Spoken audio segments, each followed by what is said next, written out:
Hey, I'm Kevin. And I'm Jessica, and we're Interstate Explorers. Today, we're finally taking our Brinkley 3100 on our maiden voyage. We're going to a nearby campsite about 20 minutes away or so. We've got the thing all hitched up, so we'll be back in a few minutes once we pull into our campsite.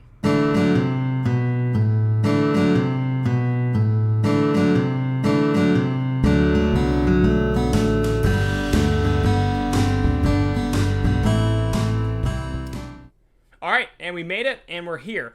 We pulled into our first night of camping in the Brinkley. We got everything set up. We hitched the truck. We did all the hookups. We pushed the slides out. We went on a Costco run this morning and bought a bunch of stuff for the trailer, and we set all that stuff out. And so we're here, and we made it, and we're good to go now. So we're going to show you what some of the things we've done inside and some unique features to the Brinkley. All right, let's go check it out. So here's the inside of our Brinkley. We're still trying to get it all decorated. It's a work in progress for sure, but we've added an air fryer, which is definitely going to be important for when we're cooking. We've added a few decorations, personal touches. We have a Lego plants and then some Disney plants over here. And I plan on putting some decorations on the walls, but I haven't measured stuff out yet, so I'm still working on that. And then I'm going to take you inside the bedroom.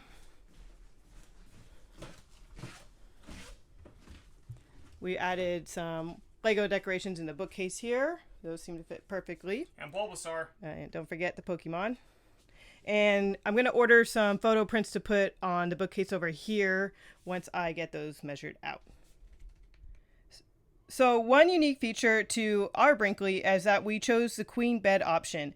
It's standard to get a king unless you choose the queen. And we wanted the queen for a couple of reasons. One, I really like that it came with these side end tables. The king option does not. So these are like the ones in the living area, but these are a little bit smaller. So you open up so you can store stuff inside, right?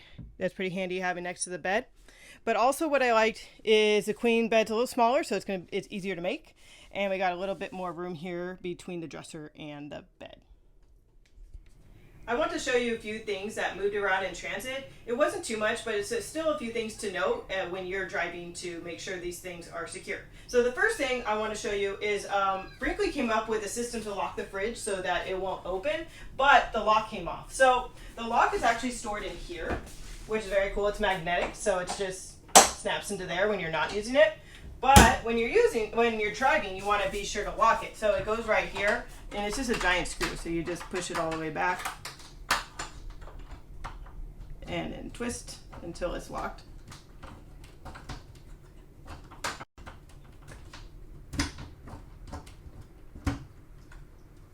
And then in theory, that's supposed to keep the fridge and the freezer from opening. But when I opened the door, this was on the floor. But the fridge didn't open, so that's good. So just be sure that that is definitely locked and tight before driving. The next thing I want to show you is that the microwave, typically has a glass plate inside. I actually moved it beforehand because I heard of other Brinkley owners saying that their microwave opened and the glass plate fell and broke on the floor. So I already knew that might happen and I moved it beforehand. So you want to make sure you find a safe space for the microwave plate. And during transit, we did have a few items that were just loose, and those were these pillows. And so we just had them basically where they are right now, and these did not move at all. We also had these pillows, and those did not move either. Some of the decorations that we put down, this Lego set flowers, these did not move. We just used a little bit of that blue tacky stuff to keep this in place, and that was good enough to keep that in place. Our decoration Chippendale, these guys did not move either. We used double-sided Gorilla Glue tape for that, and no movement there. And another thing that we installed were these soap dispensers. And this is, again, with double-sided Gorilla Glue tape. And these soap dispensers also did not move during transit, so that was good. We also have one in the bathroom, and that was all secure as well. One thing that's pretty neat is these chairs. They appear to not be locked in, but in fact, there's this really, and let's see if we can get down here and see it. There's this really subtle locking system right there, and right there on the other side. And that's how those chairs lock into place. And also, there's this Velcro that keeps both chairs together. And that was good enough to keep the chairs locked in during transit. Another unique feature of the bedroom I really enjoy is actually behind the door. So let's take a look here.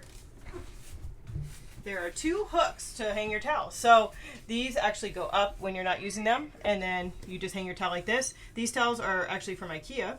And then the bedroom, the handle has a magnet. It sticks to this, so it just snaps right here. So it's really cool when if you want to keep your door open. But when you're driving, we do suggest closing the door so that it doesn't slam around accidentally. So inside these doors, actually designed for the washer and dryer prep.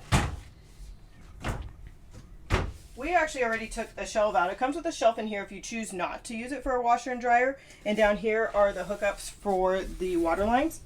So we will be installing that soon. We haven't purchased it yet, but they will go in here. You just have to make sure you get one that fits because it is pretty small. So we want to make sure you measure accurately and order the correct machines. Here's the dresser, and there's tons of storage here, as you can see, but one of the best features is actually underneath the top here. It slides forward, so for one, you don't have to move things that you might have stored on top to open to get underneath here. But also this is a little hidden storage area, which is nice. But Brinkley now makes actually an insert you could put right here to make this a desk. So if you're ordering new from the factory right now, I know you can have this piece already in the unit for when it's delivered. Or if you're like us and you already received your Brinkley, you have to order the part from your dealer. So we plan on doing that soon because we do a lot of working while we're traveling. So we can use this area as a desk, and then you just take one of the chairs from the kitchen table and put it right in front, and it's a perfect height and it's a great working area. All right, and now we're going to talk about all of the hookups on the outside of the unit. So let's get into it. All right, so let's start talking about the hookups here. So let's start with the power cable. This is a 50 amp power cable, and there's still plenty of slack here. As you can see, there's a lot of it on the floor. Luckily, I parked pretty close to the power right here. We have a surge protector, and these are very important. If you've never RV'd before, I'm going to highly recommend that you purchase a surge protector because we just don't really know exactly if this power is safe to use and if there's going to be spikes, and you don't want to fry your electrical system. The hose is beneath that, and I'm very excited about this hose. So we have our water filter. Again, if you've never RV'd, I highly suggest you buying a water filter. So there's the water filter, and then this hose is awesome because this thing is retractable. And it's already built into the system, so I can pull it out more if I need to. And so this was nice because I don't have to have the hose in any sort of box. So speaking of the hose, inside this box is where I kept the water filter, and that's just where it stays. And then this is a separate hose that if I wanted to hook up to it right there, I could if I needed to just do some rinsing of something outside. Okay. I'm going to pause it right here so that you can see this is all of the water settings depending on what kind of camping you're going to be doing. We are on city water, which is the middle one right there. So you just have to make sure that your 3 dials match whatever you're going to want there. And let's take a look at our sewer setup. So, I did a separate video about how we upgraded our sewer system. This is the Drain Master hose, and this uses a cam lock fitting. So it's different. I had to install that, and if you're interested in learning how to do that, just watch the other video about how we upgrade our sewer system. And this goes all the way down into the dump tank area right there. And the setup for this unit was actually very, very simple and very fast. And much faster, much easier, less of a headache than our old travel trailer. Basically, we pulled in, we chocked the wheels, we unhitched it, we pressed the auto level button, which is a cool feature that actually most fifth wheels have, so we let it do its thing. And then after that, it was power cable, hose, sewer system, and then the whole thing was probably done within, from once we pulled in to being all set up, I'd say maybe 20 minutes. And this is our first time doing it, so I'm sure I could get it done faster. Honestly, the unhitching was probably the longest part, and pulling to the campsite because it was a little bit unlevel, so we had to move around a bit. All right, and that was the first night in the Brinkley, and all in all, I'd say it was definitely a success. In fact, we enjoyed it so much that we stayed inside the whole weekend. We didn't find the urge to hang outside. We just wanted to be inside the Brinkley. Yeah. Now, speaking of being inside the Brinkley, one thing to note, and I'm not necessarily going to call this a complaint, but something that you might just be aware of is the bedroom and the temperature in the bedroom. So the bed is on a slide out, and because it's on a slide out, it gets a little bit, it got a little bit cold at night because the walls aren't quite as insulated as well as the rest of the trailer. It got down to about 45 degrees at night, which isn't super cold, but definitely was a little bit uncomfortable is what I'm going to say. And so that also made the bedroom quite cold as we were sleeping. We didn't use the heater or the air conditioning at all over the weekend. We just used the electric fireplace heater. So we used that to heat up the whole unit, and it did a pretty good job. But if we were in any other colder temperature, we would have to use the propane heat. Yeah, and I think also just going back to the bedroom again, I'm assuming the opposite's going to be true. So in the summer when it's 90 degrees, 100 degrees, it's probably going to get pretty warm in there just because the insulation isn't quite the best. And one other thing to notice about the bed as well is that the mattress that they provide is very firm. Now, this is not an RV mattress; it's a real mattress, but it's it is a foam mattress. Yeah, it's a foam mattress, but it is very firm. So that's going to be something that we might be thinking about in the So future. you might want to get a mattress topper or choose a different mattress if a hard mattress is too much for you. So all in all, I mean, anything negative we've said has just been minor complaints, and I think we're happy with the Brinkley, and we're happy with our fifth wheel. Yeah. So we want to know what your thoughts are. So reach out in the comments and let us know if you're interested in Brinkley, what questions you have about the Brinkley. And be sure to like and subscribe. All right, keep exploring.